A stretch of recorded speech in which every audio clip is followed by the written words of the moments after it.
നിങ്ങളോടുകൂടെ അങ്ങേ ആത്മാവോടുകൂടെ. വിശുദ്ധ യോഹന്നാൻ അറിയിച്ച പരിശുദ്ധ സുവിശേഷത്തിൽ നിന്ന്. കർത്താവേ, അങ്ങേക്ക് മഹത്വം.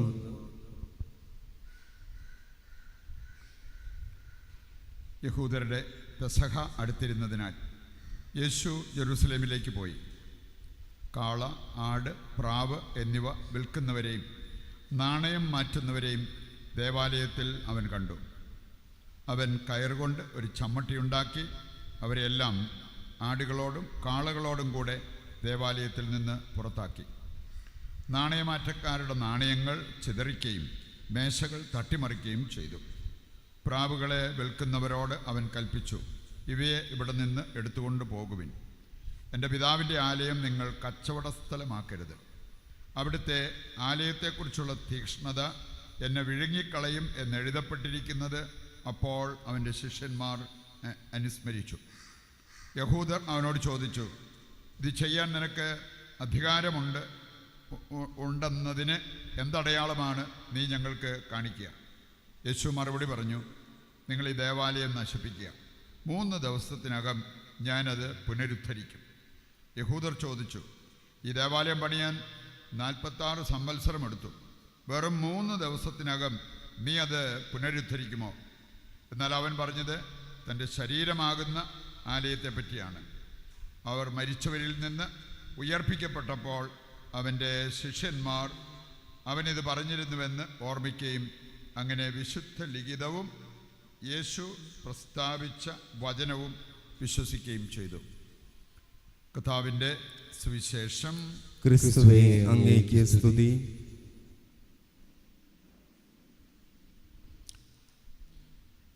ചിലർ ചിന്തിക്കുന്നുണ്ടായിരിക്കാം, വിജിലച്ചന് ഞാനോട് എന്തുകൊണ്ടാണ് ഒന്നിച്ച് കുർബാനയ്ക്ക് വന്നത് എന്ന്.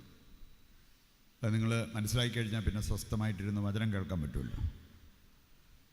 ഞാനിന്ന് ഹൈദരാബാദിന് പോവുകയാണ്. അച്ഛന്മാരുടെ ധ്യാനം ഏലൂർ ഡയസിസിലെ അച്ഛന്മാരുടെ ധ്യാനം അവിടെ ആരംഭിക്കും. ഇന്ന് ഉച്ച കഴിഞ്ഞ് ആരംഭിക്കുന്നതാണ്. പ്രത്യേകം നിങ്ങളുടെ പ്രാർത്ഥനയിലുണ്ടാകട്ടെ. വെള്ളിയാഴ്ച വരെയുള്ള ദിവസങ്ങൾ. വിജിലച്ചൻ രാവിലെ കുർബാനയ്ക്ക് ശേഷം തിരുവനന്തപുരത്ത് പോകും. നമ്മുടെ ഡാനിയലച്ഛൻ്റെ ധ്യാന കേന്ദ്രത്തിൽ ഇന്ന് ധ്യാനം ആരംഭിക്കുന്നുണ്ട്. ഇവിടെ ബ്രദർ ഓൾറെഡി പോയി, അച്ഛനും പോകും. അവർ ഈ ആഴ്ച ധ്യാനത്തിൽ സംബന്ധിക്കുമ്പോൾ അത് നല്ലൊരു അനുഭവമായി മാറുവാൻ, അതിൽ സംബന്ധിക്കുന്ന എല്ലാവർക്കും അനുഗ്രഹമായി മാറുവാൻ പ്രത്യേകം നമുക്ക് ഈ ദിവസങ്ങളിൽ ദൈവത്തോട് പ്രാർത്ഥിക്കാം.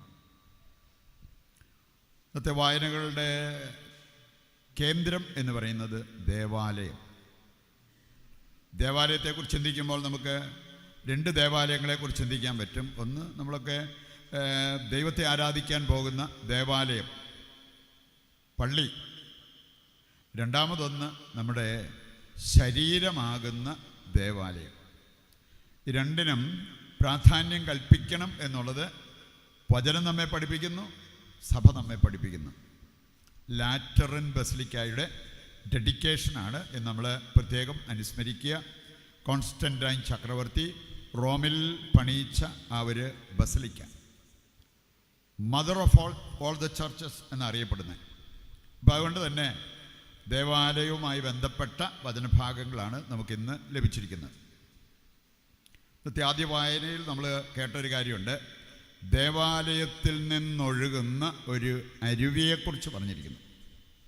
അതിൻ്റെ വെള്ളം എതിരെയെല്ലാം പോയോ അവിടെയെല്ലാം അതിൻ്റേതായ അനുഗ്രഹം കാണാൻ പറ്റും. അതിൻ്റെ സൈഡിൽ നിന്നിരുന്ന വൃക്ഷങ്ങൾ നല്ല പച്ചപ്പുള്ള വൃക്ഷങ്ങൾ. ആ വൃക്ഷങ്ങളുടെ ഇല അത് ഔഷധമായി മാറിയത്. ഇനി ആ വെള്ളം ഒഴുകിയെടുത്ത് എവിടെയെല്ലാം മലിനത ഉണ്ടായിരുന്നു അതെല്ലാം ഒഴുകിപ്പോയി, ക്ലീനായി. ഇതിൻ്റെ വെളിച്ചത്തിൽ നമ്മൾ മനസ്സിലാക്കിയിരിക്കേണ്ട ഒരു കാര്യമുണ്ട്. നിങ്ങൾ ഹോളി ലാൻഡ് ടൂർ പോയിട്ടുണ്ടെങ്കിൽ 2 കടൽ കണ്ടിട്ടുണ്ടാവും. ഒന്ന് ഡെഡ് സീ, ചാവുകടൽ. മറ്റേത് റെഡ് സീ. രണ്ടും തമ്മിലുള്ള വ്യത്യാസം കണ്ടിട്ടുള്ളവർക്കറിയാം. ഒന്ന്, അതിനകത്ത് അതിങ്ങനെ മാലിന്യങ്ങളും അങ്ങനെയുള്ള കാര്യങ്ങളെല്ലാം ഭയങ്കര സോൾട്ടിയാണ്. Dead see. നമ്മൾ കിടന്ന ശരീരം അതിനകത്ത് തന്നെ പൊങ്ങിക്കിടന്നുള്ളൂ. നമ്മൾ പൊങ്ങിക്കിടക്കാനായിട്ട് പൊങ്ങിക്കിടന്ന് നീന്താനുള്ള പ്രത്യേക പരിശ്രമമൊന്നും നടത്തണ്ട, തന്നെ പൊങ്ങിക്കിടക്കും. കാരണം അതുപോലത്തെ ഒരു വെള്ളമാണ് അതിനകത്തുള്ളത്. പക്ഷേ റെഡ് സീ കണ്ടിട്ടുള്ളവർക്കറിയാം, ക്രിസ്റ്റൽ ക്ലിയറാണ്. നല്ല ക്ലാരിറ്റി, അത് കാണാൻ തന്നെ നല്ല രസമാണ്. ആ വെള്ളം നല്ല തെളിഞ്ഞ വെള്ളം. നമുക്ക് ഒന്നുകിൽ ഡെഡ് സീ ആയിട്ട് ജീവിക്കാം, അല്ലെങ്കിൽ റെഡ് സീ ആയിട്ട് മാറാം. അതിനാവശ്യമായിട്ടുള്ള ഒരു കാര്യമാണ് പറഞ്ഞിരിക്കുന്നത്. ഈ ആലയത്തിൽ നിന്നൊഴുകുന്ന ആ ജലം എന്താണ് ശരിക്കും പറഞ്ഞെന്നാൽ, ആലയത്തിൽ നിന്ന് ഒഴുകുന്ന ജലമായിട്ട് നമ്മൾ കാണേണ്ടത് വിശുദ്ധ കുർബാനയാണ്. പോളാറാമൻ മാർപ്പാപ്പ അദ്ദേഹം സൂചിപ്പിച്ചൊരു കാര്യമുണ്ട്. വിശുദ്ധ കുർബാനയെക്കുറിച്ച് 2 കാര്യങ്ങൾ അദ്ദേഹം പറഞ്ഞു. ഒന്ന്, ആരാധനകളുടെ ആരാധനയാണ് വിശുദ്ധ കുർബാന, ആരാധനകളുടെ ആരാധന. രണ്ടാമതൊരു കാര്യം അദ്ദേഹം പറഞ്ഞു, ഈ വിശുദ്ധ കുർബാന എന്ന് പറഞ്ഞാൽ ഒരു ഇടവകയുടെ നെഞ്ചിടിപ്പ്. നമ്മുടെയൊക്കെ നെഞ്ചിടിക്കുന്നുണ്ട് ഇപ്പോൾ, അതുകൊണ്ടാണ് നമ്മളിവിടെ ഇരിക്കുന്നത്. നെഞ്ചിടിപ്പ് നിന്നാൽ നേരെ ശവാടക്കിനുള്ള അറേഞ്ച്മെൻ്റ് ആയിരിക്കും നടത്തുക. നെഞ്ചിടിപ്പ് എത്ര പ്രധാനപ്പെട്ടതാണ് എന്ന് നമുക്കറിയാം. ഇനി ഇതിന് ആവശ്യമായൊരു കാര്യം, നമ്മുടെ ഹാർട്ട് ഇടിക്കുന്നുണ്ടെന്ന് മെഡിക്കലി പറഞ്ഞാൽ പോരാ, നമുക്ക് നമ്മുടെ ഹാർട്ട് തുടിപ്പുള്ളതാണെന്ന് ദൈവം പറയണം. നമ്മുടെ ഇപ്പോഴത്തെ അവസ്ഥ കണ്ടിട്ട് ദൈവത്തിനത് പറയാൻ പറ്റുമോ? ദൈവത്തിന് വേണ്ടി തുടിക്കുന്ന ഒരു ഹൃദയം നമുക്കുണ്ടോ? ദൈവത്തിൻ്റെ ഹൃദയം നമുക്കൊക്കെ വേണ്ടി തുടിക്കുന്ന ഹൃദയമാണ്. യെരമ്യാ 31:20 വായിച്ചാൽ അവിടെ പറഞ്ഞിരിക്കുന്നൊരു കാര്യം, യാക്കോബേ നിനക്ക് വേണ്ടി എൻ്റെ ഹൃദയം തുടിക്കുന്നു. അതാ കർത്താവ് പറഞ്ഞത്.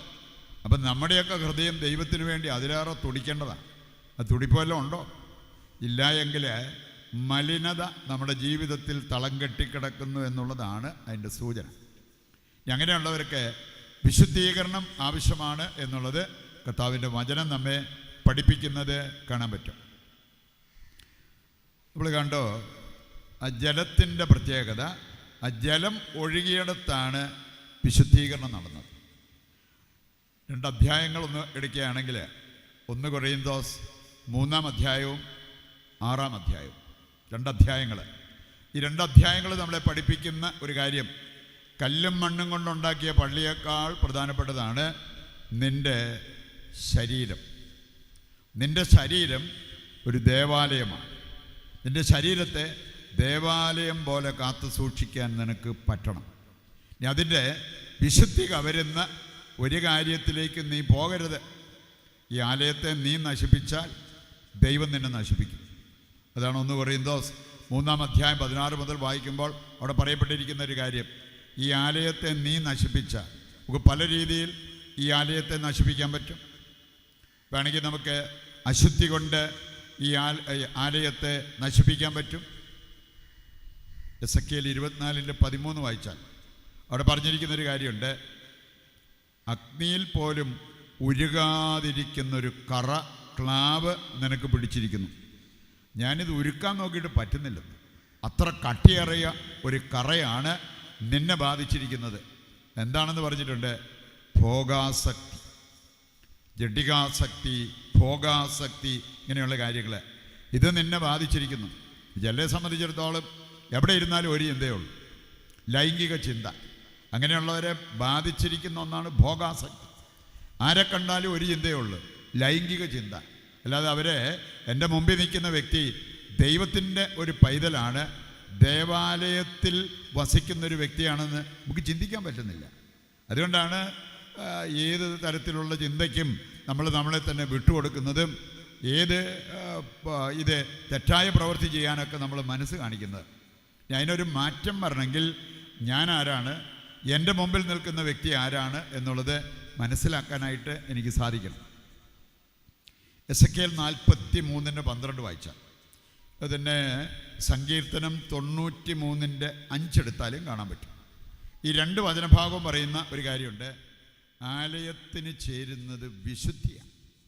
വിശുദ്ധി, പരിശുദ്ധിയാണ് ആലയത്തിന് യോജിക്കുന്നത്. എസെക്കിയേൽ 43:12 വായിച്ചാൽ അവിടെ പറഞ്ഞിട്ടുണ്ട്, ആലയ നിയമമുണ്ട്. എന്താണ് ആ നിയമം? ആലയ നിയമം, അതിൻ്റെ ഉള്ളും പരിസരങ്ങളും വിശുദ്ധമായിരിക്കണം.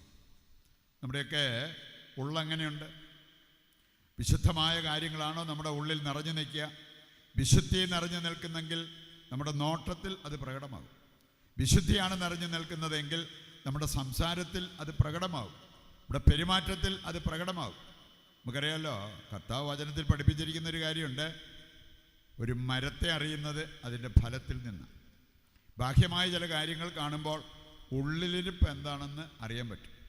നിന്റെ സത്വം വെളിപ്പെടുത്തുന്ന പല കാര്യങ്ങളുണ്ട്.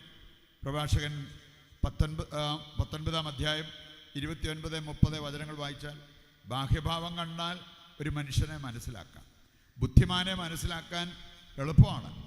എന്നിട്ട് പറഞ്ഞിരിക്കുകയാണ്, നിന്റെ വേഷം, നിന്റെ ചിരി, നിന്റെ നടപ്പ്, ഇതൊക്കെ നിന്റെ സത്വം വെളിപ്പെടുത്തും. അപ്പോൾ അതുകൊണ്ട് ഉള്ളിൽ വിശുദ്ധിയാണോ എന്നുള്ളത് നമ്മുടെ നോട്ടം കാണുമ്പോൾ അറിയാം, നമ്മുടെ സംസാരം കേൾക്കുമ്പോൾ അറിയാം. നമ്മുടെ ഉള്ളിൽ വിശുദ്ധിയാണോ അശുദ്ധിയാണോ? അശുദ്ധിയാണെങ്കിൽ ഈ ജലം നമ്മുടെ ജീവിതത്തിലേക്ക് ഒഴുകി വരണം, അതിലൂടെ നമ്മൾ ശുദ്ധീകരണം പ്രാപിക്കണം എന്നുള്ളത് കർത്താവിൻ്റെ വചനം നമ്മെ ഓർമ്മിപ്പിച്ചു. നമ്മുടെ ശരീരത്തെ ഒരാലയമായിട്ട് കാണാൻ നമുക്ക് സാധിക്കുന്നെങ്കിൽ അതിന് യോജിച്ച കാര്യങ്ങളിലേക്ക് നമ്മൾ പോകത്തുള്ളൂ. ഏതെല്ലാം രീതിയിലാണ് നമ്മൾ അശുദ്ധരാകുന്നത് എന്ന കാര്യം നമ്മൾ തിരിച്ചറിയണം. പ്രായഭേദമന്യേ ഒത്തിരി പേര് അടിമത്തത്തിലാണ്. എന്തിൻ്റെ? പോണോഗ്രഫി. അതെന്താ നമ്മൾ ചെയ്തുകൊണ്ടിരിക്കുന്നത്? നമ്മളെ അശുദ്ധരാക്കുന്നു. അതുപോലെ തന്നെ ഭോഗാസക്തി, അതിൻ്റെ ക്ലാവ് നമ്മളെ ബാധിക്കാൻ അത് ഇടവരുത്തുകയും ചെയ്യുന്നു. വിശുദ്ധ ജീവിതം നയിക്കാൻ ആഗ്രഹിക്കുന്നവർ അങ്ങനെയുള്ള കാര്യങ്ങൾ ഒഴിവാക്കി ജീവിക്കണം എന്നുള്ളത് കർത്താവിൻ്റെ വചനം നമ്മളെ കൃത്യമായിട്ട് പഠിപ്പിക്കുന്ന കാര്യമാണ്. നമ്മൾ വിശുദ്ധ കുർബാനയ്ക്ക് പോകുമ്പോൾ അതിനൊരു ശരിയായ ലക്ഷ്യമുണ്ടാകും. നമ്മൾ കണ്ടു, ദേവാലയവുമായി ബന്ധപ്പെട്ട ചില കാര്യങ്ങൾ യോഹന്നാൻ 2 അധ്യായം വായിക്കുമ്പോൾ അവിടെ പറയപ്പെട്ടിരിക്കുന്ന കാര്യങ്ങളുണ്ട്. 2 തരം ആളുകൾ ദേവാലയത്തിൽ വന്നു. ഒരു കൂട്ടർ ദൈവത്തെ ആരാധിക്കാൻ വന്നു, വേറൊരു കൂട്ടരോട് ഉണ്ടായിരുന്നു ഒരു കച്ചവടത്തിന് വന്ന കച്ചവടം. അത് കണ്ടിട്ടാണ് വളരെ പ്രധാനപ്പെട്ട ഒരു വിഷയം പഠിപ്പിക്കാൻ കർത്താവ് ആ ഒരു അവസരം പ്രയോജനപ്പെടുത്തിയത്. കർത്താവ് പറഞ്ഞത്, ഇതിലൊരു കൂട്ടര് ദേവാലയത്തിൽ വന്നിരിക്കുന്നത് ശുദ്ധ നിയോഗത്തോടു കൂടിയൊന്നുമല്ല. ആലയത്തെക്കുറിച്ചുള്ള തീക്ഷ്ണത അവനെ വിഴുങ്ങി. അപ്പോഴാണ് കച്ചവടക്കാരെയെല്ലാം അവിടുന്ന് അടിച്ചോടിച്ചു.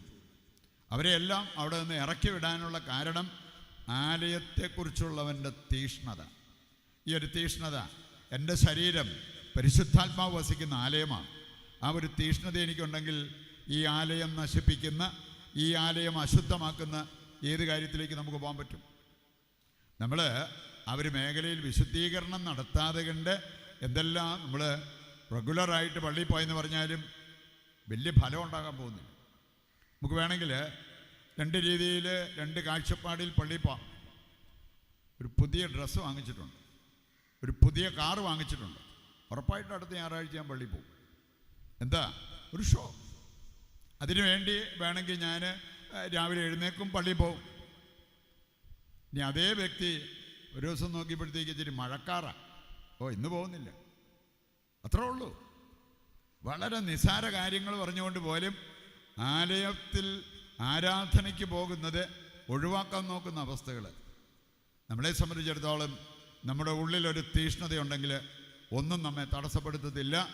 നമുക്ക് ദൈവത്തിൻ്റെ ആ ഒരു ദൈവാരാധനയിലൂടെ ദൈവത്തിൽ നിന്ന് കിട്ടുന്ന ആ ഒരു വിശുദ്ധീകരണം, ഇതിലൂടെ നമ്മളിലേക്ക് ഒഴുകി വരുന്ന ആ പരിശുദ്ധാത്മാവ് പ്രാപിക്കുവാനും അതിലൂടെ വിശുദ്ധീകരിക്കപ്പെടാനും ദൈവത്തിന് വേണ്ടി ജീവിക്കാനുമുള്ള ആ ഒരു ചിന്ത നമുക്കുണ്ടാകണം. ഇങ്ങനെയുള്ള കാര്യങ്ങൾ നമ്മുടെ ജീവിതത്തിലേക്ക് ചേക്കേറിയാൽ നമ്മുടെയൊക്കെ മനോഭാവത്തിന് മാറ്റം വരും.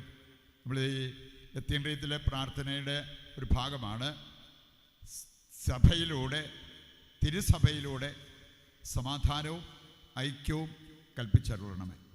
സഭയുമായിട്ടൊരു ബന്ധമുള്ളവർക്കാണ് ഈ അനുഗ്രഹം പ്രാപിക്കാൻ പറ്റുക. ഞാൻ അതിന് പകരം ഞാൻ പാപം ചെയ്യാനിട വന്നാലും നേരിട്ട് കർത്താവിനോട് പറയും, പള്ളിയിലൊന്നും പോകത്തില്ല, കുമ്പസാരിക്കാൻ പോകത്തില്ല. ഞാൻ എൻ്റെ വീട്ടിൽ ഇരുന്ന് ഞാൻ പ്രാർത്ഥിക്കുന്നൊക്കെ ഉണ്ട് കേട്ടോ. ഞാൻ പള്ളിയിൽ പോകുന്നില്ലെങ്കിലും വീട്ടിൽ ഇരുന്ന് പ്രാർത്ഥിക്കുന്നുണ്ട്.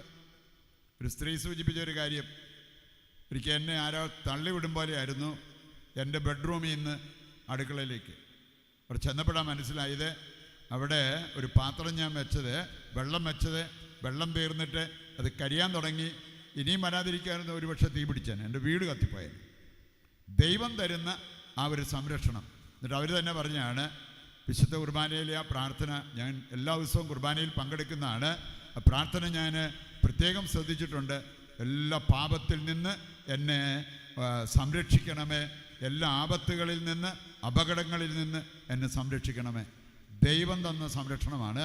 ഞാൻ കുർബാനയിൽ പങ്കെടുത്തതിന് ദൈവം തന്ന സംരക്ഷണമാണെന്ന് ഈ ഒരു കാഴ്ചപ്പാടുണ്ടെങ്കിൽ ഡെയിലി മാസ് പോലും നമ്മൾ മുടക്കത്തില്ല. പ്രാർത്ഥന ഒരു ദിവസം പോലും നമ്മൾ നടത്താതിരിക്കത്തില്ല.